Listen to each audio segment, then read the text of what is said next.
उत्सर्जन की शुरुआत करते हैं। देखो, उत्सर्जन में तो हम लोग बहुत कुछ पढ़े हैं इसमें कि जब अपशिष्ट पदार्थ, तो शरीर के अंदर जो अपशिष्ट पदार्थ होते हैं जब उसे हम लोग शरीर से क्या करते हैं, बाहर निकाल देते हैं, तो उसी को उत्सर्जन कहते हैं। समझ रहे बात को?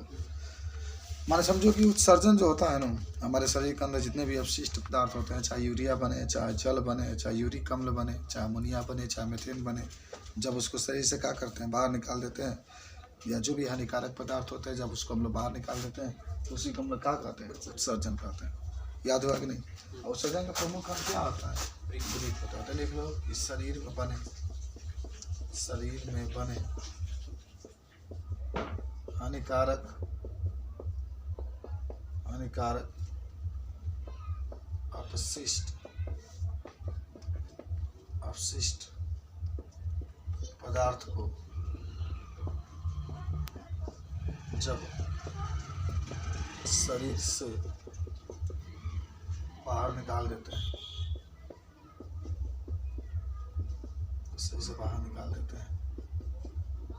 तो इस क्रिया को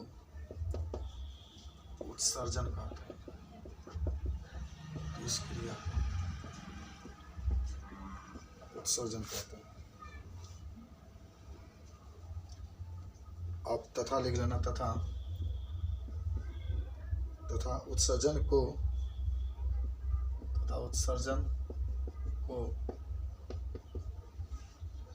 कार्यान्वित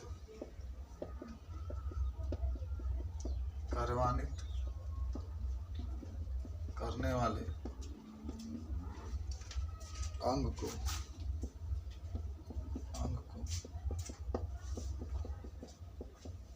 उत्सर्जित अंग कहते हैं। माने जो उत्सर्जन क्रिया को संपन्न करते वाले अंग होते हैं उसको उत्सर्जन अंग होते हैं। एक कोशिकीय जीव सरल विसरण द्वारा कोशिकीय सतह से अपशिष्ट पदार्थ को उत्सर्जन कर देते हैं। नोट में लिख देना कि एक कोशिकीय जीव, एक कोशिकीय माने एक लीना हो गया, अमीबा हो गया। एक कोशिकीय जीव सरल विसरण द्वारा कोशिकीय सतह से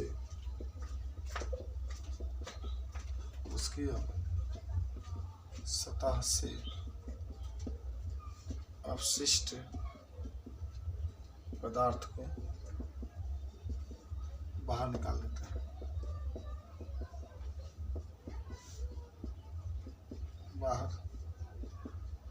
देते हैं। उदाहरण में कौन कौन हो सकते हैं? यूग्लिना हो सकता है, पैरामीशियम हो सकता है, अमीबा हो सकता है। माने विसरण का मतलब होता है कि अधिक सांद्रता से कम सांद्रता की गति। तो उत्सर्जन की जब भी बात करेगा तो इस तरीके से बताएंगे कि शरीर में जो भी माने पाचन क्रिया के बाद जो अपशिष्ट पदार्थ बनता है, जब हम शरीर से जिस विधि के द्वारा बाहर निकाल लेते हैं, इस क्रिया को उत्सर्जन कहते हैं। और जितने भाग लेते हैं ना, या उत्सर्जन की क्रिया को जितने लोग माने जितने अंग कार्यान्वित करते हैं, संपन्न करते हैं, तो उससे उत्सर्जन अंग कहते हैं। नोट में आप देख रहे हैं कि एक कोशिकीय जीव सरल विसरण द्वारा कोशिकीय सतह से अवशिष्ट पदार्थ को बाहर निकाल देता है। यूग्लिना हो गया, पैरामीशियम हो गया, अमीबा हो गया, सभी एक कोशिकीय होते हैं। तब विसरण के द्वारा इसमें उत्सर्जन की क्रिया संपन्न होता है। ठीक है ना? तो जब भी मैंने आपसे पूछे तो इसके बारे में आप क्या कर सकते हैं, बता सकते हैं उत्सर्जन क्या होता है। तो देखो, अब जो बातें होंगी हम लोग चल रहे हैं। आपसे प्रश्न पूछा जाता है कि मनुष्य में उत्सर्जी अंग का नाम लिखिए, कौन कौन से उत्सर्जी अंग आते हैं। ठीक है ना? तो सब लोग जान चुके हैं। तो मनुष्य के उत्सर्जी अंग कौन कौन होते हैं, थोड़ा सा लिख लेते हैं। देखो, तो पहले एक हेडिंग बना लेंगे ना, मानव में उत्सर्जन।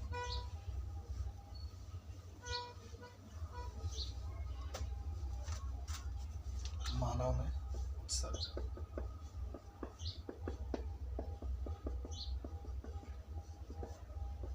देखो, मानव भी भोजन करता है, जब मानव भोजन करता है तो मानव में भी उत्सर्जी पदार्थ बनते हैं, यूरिया बनता है, यूरिक अम्ल बनता है, चाहे मूत्र वगैरह बनते हैं, तो उसको भी बाहर निकाला जाता है। तो लिख लेना यहाँ पर कि मानव में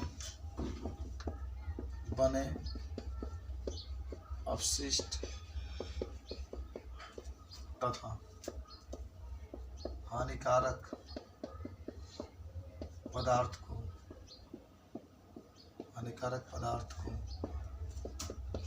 जब शरीर से बाहर निकाल देते हैं,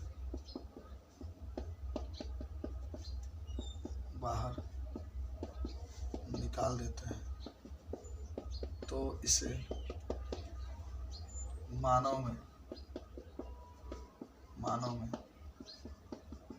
उत्सर्जन कहते हैं। तो इसे मानव में क्या कहते हैं? उत्सर्जन। अच्छा, नोट पॉइंट में लिख लेना, मानव में उत्सर्जन का मुख्य अंग क्या होता है? वृक्क होता है, वृक्क, जिसको आप किडनी भी कहते हैं, होता है। और भी होता है ना उत्सर्जन के, जैसे त्वचा हो गया, त्वचा भी होता है। तो त्वचा जो होता है ना, त्वचा से ये पसीने के रूप में उत्सर्जित पदार्थ को बाहर निकलता है। यह पसीने के रूप में उत्सर्जित पदार्थ को बाहर निकालता है। कौन? त्वचा होता है ना, आपसे त्वचा भी माने होता है, त्वचा भी एक प्रकार का माने समझो कि उत्सर्जित अंग है। और ये पसीना के रूप में जो भी माने उत्सर्जित पदार्थ होता है उसको बाहर निकालने का कार्य करता है। अब दूसरा इसमें यकृत भी होता है ना, यकृत भी एक प्रकार का आपका उत्सर्जित अंग होता है। हालांकि महत्वपूर्ण तो एक ही होता है, यकृत भी देख लो, त्वचा रहा, यकृत होता है। तो पता है यकृत पर लिख लेते हैं, इसमें यकृत शरीर का सबसे बड़ी ग्रंथि है। इसका वजन 1.5 किलोग्राम होता है। याद रख लो, जो आपके हानिकारक पदार्थ होते हैं उसको बाहर, इसका काम क्या होता है कि यह अमोनिया को यूरिया में बदलकर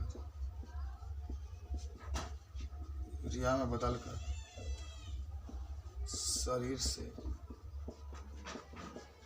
बाहर निकालने का कार्य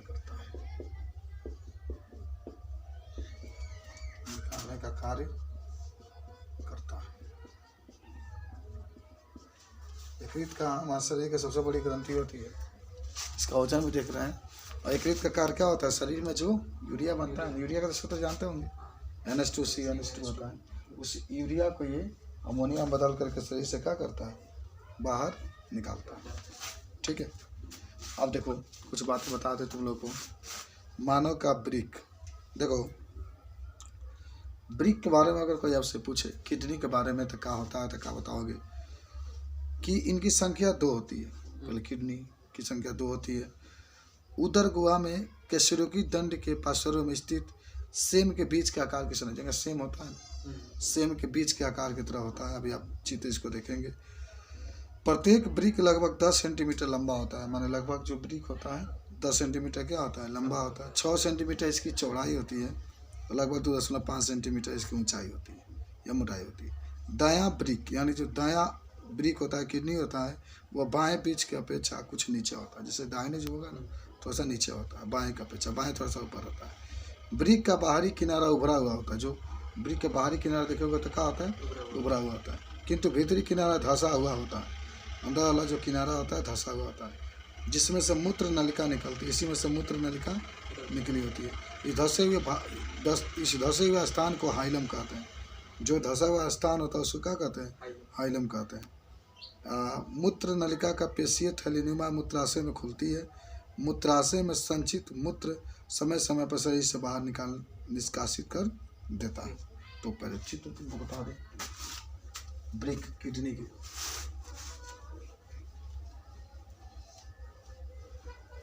सब याद कर लेना। आओ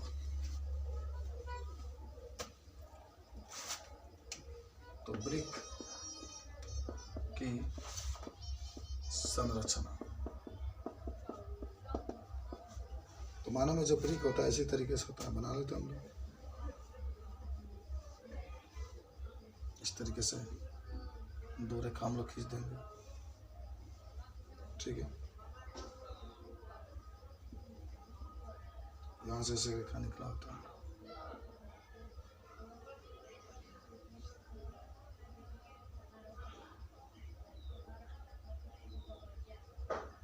ठीक है ना, इस तरीके से इसका चित्र बनेगा। किडनी का कोई भी चित्र कहे तो इस तरीके से तुम बना सकते हो। ठीक है,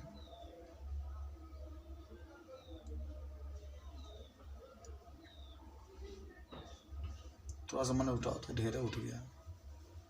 दाएं वाला हिस्सा थोड़ा सा कहा होता उठा।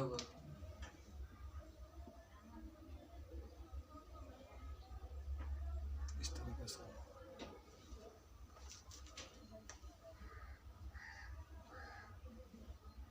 ब्रिक की संरचना बना रहे हैं। यहीं से नलियाँ दो निकली होती है।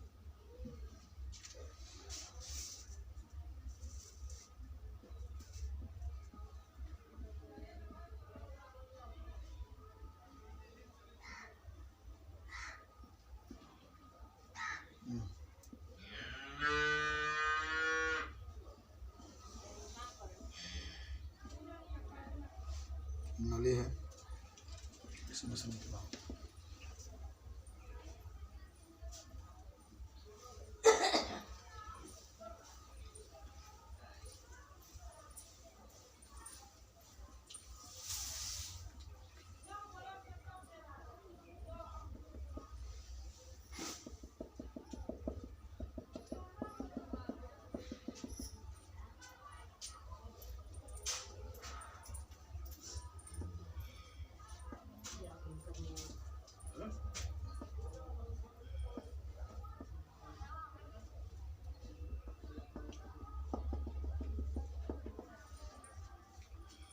उसको हम लोग कहते हैं अधिवृषण।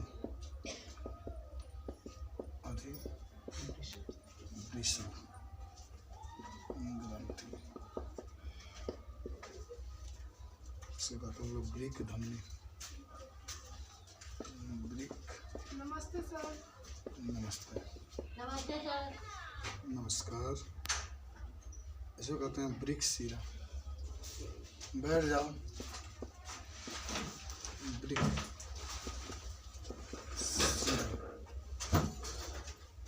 ये पढ़ा रहे हम उत्सर्जन वाला है। ब्रिक पृष्ठ महाधमनी, पृष्ठ महाधमनी।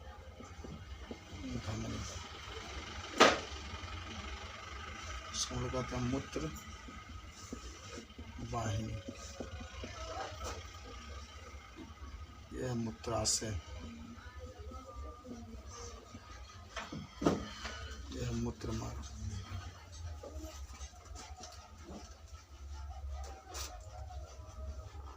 अग्र महाशिरा,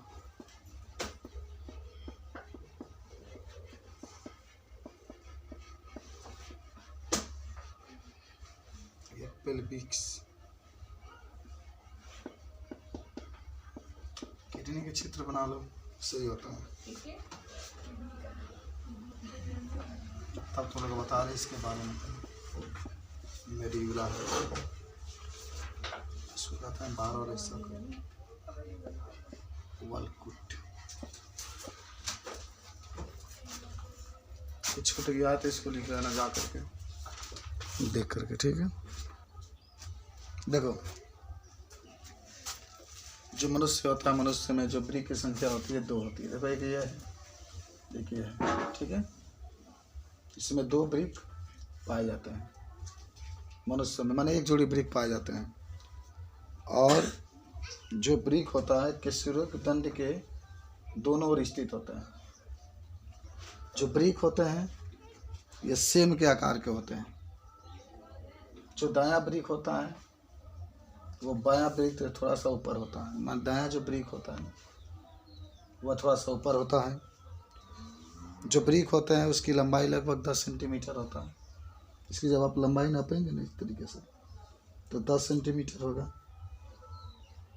जब आप इसकी चौड़ाई नापेंगे तो लगभग 6 सेंटीमीटर रहेगा। माने जिसकी लंबाई आप नापेंगे तो 10 सेंटीमीटर, चौड़ाई नापेंगे 6 सेंटीमीटर, मोटाई नापेंगे तो लगभग 2.5 सेंटीमीटर उपस्थित होता है ब्रिक की। लंबाई देख लो 10 सेंटीमीटर, चौड़ाई 6 सेंटीमीटर, इसकी मोटाई होती है 2.5 सेंटीमीटर। ठीक है, आप तो समझ गए होंगे कि जो दायां ब्रिक होता है ना, ये बायां ब्रिक से, जैसे मान लो ये बायां ब्रिक है ना, इससे अगर ये दाहिना ब्रिक है तो थोड़ा सा माने ऊपर की तरफ होता है।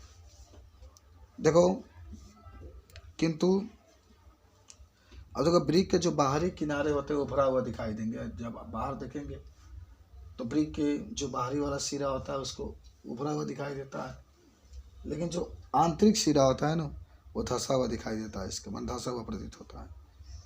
और इसी आंतरिक सिरे में से अनेक नलिकाएं निकली होती है, मन पतली पतली अनेक नलिकाएं निकली होती है। उस नलिकाओं को हम लोग मूत्र वाहिनियाँ कहते हैं, जो जा कर के मूत्राशय में क्या होती है, खुलती है। अब धंसे हुए जो स्थान होते हैं, जहाँ जहाँ हमारे ब्रिक में अगर धंसे हुए स्थान नजर आएंगे उस धंसे हुए स्थान को हम लोग हाइलम कहते हैं, जहाँ भी धंसे हुए नजर आएंगे। मूत्र नलिका एक पेशीय थैलीनुमा मूत्राशय में खुलती है। देखो, ये जो मूत्र नलिका देख रहे हैं यहाँ से जो जाती हुई प्रतीत हो रही है, ये जा करके मूत्राशय में क्या होती है, खुलती है। माने मूत्राशय जो देख रहे हैं इसी में जा करके खुलती है।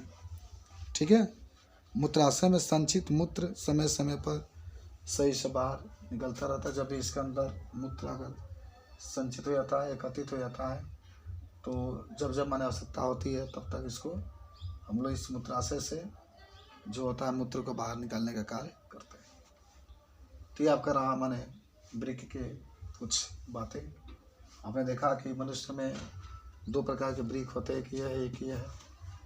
और दाहिने वाला ब्रिक थोड़ा सा ऊपर होता है, बाएं वाला नीचे होता है। जो बाहर वाला ब्रिक की संरचना होती है वह उठे हुए महसूस होते हैं, अंदर वाला धंसा हुआ महसूस होता है। जो धंसा होता है उसको हाइलम कहते हैं। दोनों ब्रिक से मूत्र नलिकाएं निकली होती है और बहुत पतली पतली नलिकाएं होती है जो जा करके मूत्राशय में खुलती है। और मूत्राशय में जो मूत्र होता है जाकर एकत्रित होता रहता है। जब जब आवश्यकता होती है तब तक इसको हम लोग सही से बाहर निकाल करके फिर मूत्राशय को खाली कर लेते हैं। अगर ब्रिक का कोई आंतरिक संरचना पूछता है कि ब्रिक की आंतरिक संरचना क्या होती है तो क्या बताएंगे? ब्रिक की आंतरिक संरचना, ब्रिक की आंतरिक संरचना क्या क्या होती है? तो ब्रिक की जब आंतरिक संरचना की बात करेगा तो आप कहेंगे जो ब्रिक होता है ना, अच्छा याद है ब्रिक जो होता है सेम के आकार के जैसा होता है, बहुत पतला जैसे सेम होता है उसी तरीके से होता है। ब्रिक के मध्य भाग में लगभग खोखला तथा कीप के आकार का भाग होता है। जो ब्रिक होता है ना, जो मध्य भाग में देख रहे हैं, ये वाला हिस्सा मध्य भाग है ब्रिक का, और ये वाला हिस्सा है जो कीप के आकार का दिखाई देता है। जो मध्य वाला भाग होता है वह कीप के आकार का दिखाई देता है। ये चीज़ें आप क्या कर देंगे, बता देंगे। यहाँ क्रम से संकरा हुआ नलिका का निर्माण करता हुआ एक पेल्विस होता है। जो ब्रिक के जो सबसे अंदर एक हिस्सा होता है, जहाँ कीप की तरह संरचना दिखा रही है, तो वहाँ एक धंसा हुआ एक सिरा होता है जिसको हम लोग पेल्विस कहते हैं। उसके बाद से ब्रिक का जो बाहरी भाग होता है उसको बलकूट कहते हैं। देखो ये ब्रिक है, ब्रिक के सबसे बाहर वाला जो आप हिस्सा देख रहे हैं इसको हम लोग बलकूट कहते हैं। देखो ब्रिक के सबसे बाहर वाला हिस्सा को बलकूट कहते हैं। ये ट्रिक भी होता है कि बलकूट बाहर में पाया जाता है ये देखो मेड्यूला का नाम सुने होंगे, ब्लास्टुला का भी नाम सुने थे आप बायोलॉजी में। तो जो मेड्यूला होता है वह वृक्क के अंदर पाया जाता है। मेड्यूला जो देख रहे हैं वो वृक्क के माने जो वृक्क के अंदर ही वाला हिस्सा आता है उसको माने ये अंदर पाया जाता है मेड्यूला। और बलकुट, ये कई बार मैंने दिख रहा था कि पूछा गया है कि बलकुट कहाँ पाया जाता है, तो सब लोग बता ही देते हैं, आप लोग भी बता देंगे कि बलकुट जो होता है ना वो वृक्क के बाहर पाया जाता है। मेड्यूला जब पूछा जाएगा तो मेड्यूला जो होता है वृक्क के अंदर पाया जाता है। इस तरीके से इसके बारे में बता सकते हैं। देखिए अग महाशिरा भी आपको दिखाई दे रहा है, ये वाला हिस्सा जो है, ये वाला जो हिस्सा है महाशिरा है, ये वाला जो हिस्सा है आपकी पृष्ठ महाधमनी आपकी है, ठीक है। ये वृक्क की शिरा है, देख रहे हैं, यही वृक्क का शिरा है। ये जो दोनों हिस्सा देख रहे हैं वृक्क है, और वृक्क के ठीक ऊपर जो होता है अधिवृषण ग्रंथि पाई जाती है। आप पढ़े भी होंगे आप, अधिवृषण ग्रंथि में क्या होता है इसका वर्क अधिवृषण ग्रंथि का, नहीं मालूम बता देते हैं। जो अधिवृषण होता है ना उसी में जाकर के शुक्राणु जो होते हैं परिपक्व होते हैं। देखो ठीक इसके ऊपर आपका वो भी माने किडनी के ऊपर ही रहता है, लेकिन इसमें शुक्राणु जो होते हैं जाकर के परिपक्व होते हैं। तो इस तरीके से इसके बारे में अगर कोई आपसे पूछे वृक्क की संरचना के बारे में तो आप बता सकते हैं। समझे हो बताओ, थोड़ा सा लिखवा देते हैं, लिख लेते हैं, हम याद रहेगा। वृक्क के चित्र तो बनाइए लिया ना। कार्य देखो कितना आवश्यक है वृक्क हमारे लिए, कितना जरूरी है, ठीक है। क्या क्या इसके फंक्शन होते हैं, फंक्शन तो जाने ही गए हैं ना कि रुधिर में जो अपशिष्ट पदार्थ होता है उसको छान करके बाहर निकालने का कार्य करता है। तो वृक्क के कार्य और कुछ कार्य होते हैं इसके, ठीक। देखो पहले तो आप जान चुके हैं कि सबसे प्रमुख इसका कार्य होता है कि रुधिर में जो भी माने हानिकारक पदार्थ होते हैं, अवशिष्ट पदार्थ होता है, उसको छान करके बाहर निकालने का कार्य करता है। फर्स्ट इसका फंक्शन ये होगा। सेकेंड फंक्शन ये होता है ना कि वृक्क जो होता है रुधिर के जो पीएच मान होता है उसको बनाए रखता है, और शरीर के जो अंदर के माने वातावरण का संतुलन है शरीर के, उसको बनाए रखने का कार्य करता है। जो नाइट्रोजन युक्त अपशिष्ट पदार्थ होते हैं उसको शरीर से बाहर निकालने का भी कार्य करता है। किस रूप में कार्य करता है? मूत्र के रूप में, ठीक है। ये सब आपकी बात होती है, थोड़ा सा इसको नोट कर लो, पहले लिख लो कि यह रुधिर में उपस्थित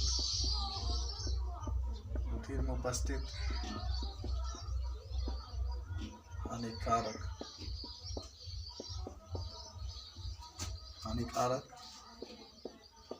अपशिष्ट पदार्थ को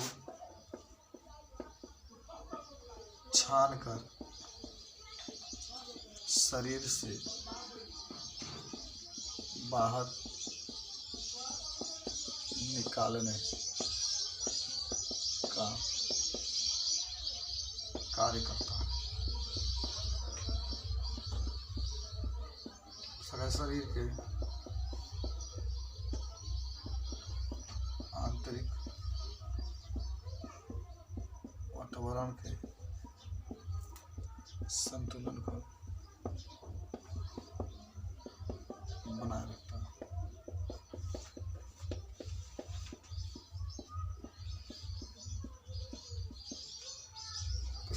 शरीर के पीएच मान को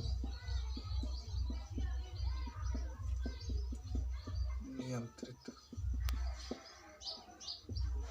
रखता है। शरीर के पीएच मान को और भी लिख सकते हैं कि नाइट्रोजन युक्त हानिकारक पदार्थ को मूत्र के रूप में बाहर निकालता है। नाइट्रोजन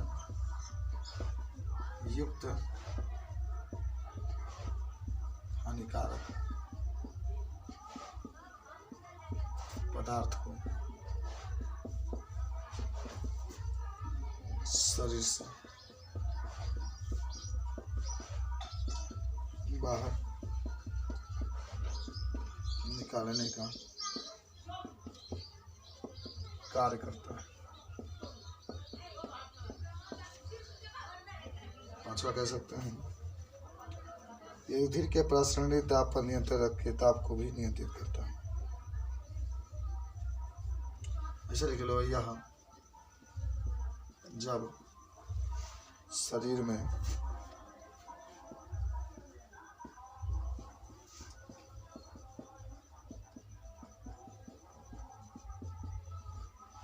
ये जब शरीर में ऑक्सीजन की कमी हो जाती है तो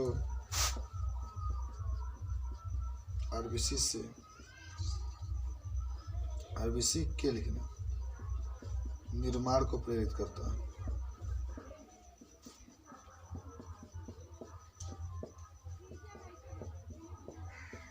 याद कर लेना सब। 5 हो गया आपका। और एक और लिख सकते हैं कि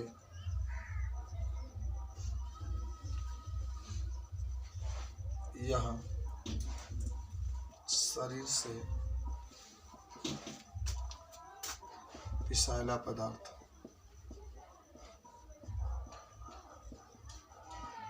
और अपशिष्ट पदार्थ को बाहर निकालता है।